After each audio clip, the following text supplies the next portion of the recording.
Сәлем балақай, бүгін 1-ші сынып математика пәнінен 79-шы сабақ есептерді шығару.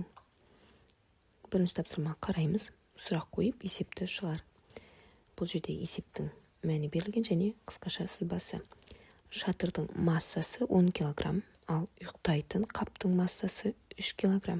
Біз сұрақ қоюымыз қажет. Сызбаға қарайтын болсақ, 10 кг шатыр бар және 3 кг ұйықтайтын қап бар. Шатыр ұйықтайтын қапқа қарағанда неше килограмм артық? Сұрақты осылай қоямыз. 10 килограммнан азайтамыз. 3 килограммды тең болады 7 килограмм. Сонда жауабы шатырдың массасы 7 килограммға артық. Келесі екінші сызба бойынша. Шатыр 10 килограмм және ұйықтайтын қаптың массасы 3 килограмм. Енді сұрақ қоямыз. Ұйықтайтын қаптың массасы неше килограммға кем? Оны табу үшін біздер 10 килограммнан азайтамыз 3 килограммды. Тең болады 7 килограмм. Жауабы ұйықтайтын қаптың массасы 7 килограммға кем. Келесі екінші тапсырма. Сурет бойынша есептер құрастыр. Олардың біреуін шығар, кері есеп құрастыр. Бұл жерден бір мысалды келтірейін. Сөмкенің салмағы 7 килограмм. Оған ұйықтайтын қаптың массасы 3 килограмм сөмкеге салды. Сонда сөмкенің барлығы қанша килограмм болды?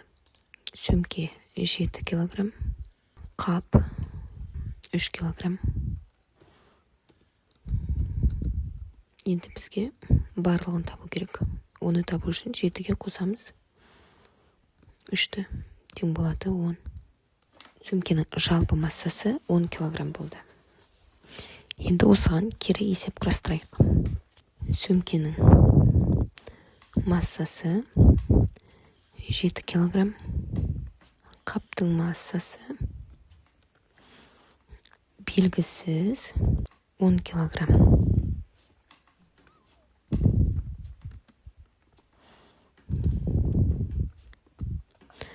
Килограмм бізге мына қаптың массасын табу керек.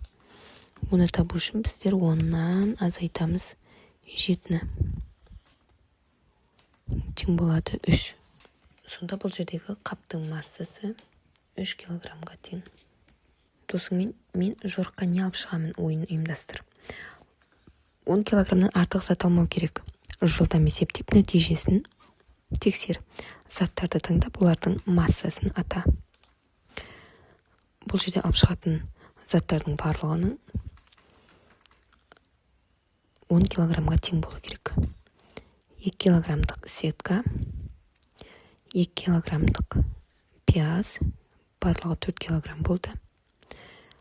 3 килограммдық көрпеше, 7 килограмм болды және 3 килограммдық картоп.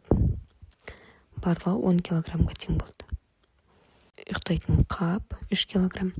Күрек 3 килограмм, 6 килограмм болды. 1 килограммдық жастық, 7 килограмм және 3 килограммдық азық. Келесі 4-ші есепке қараймыз. Есепте 100 азайтылған 30 тең 70-ке, 70 азайту 70 тең 0-ге. 90 азайтылған 20 70-ке тең. Оған 30 қоссақ 100-ге тең.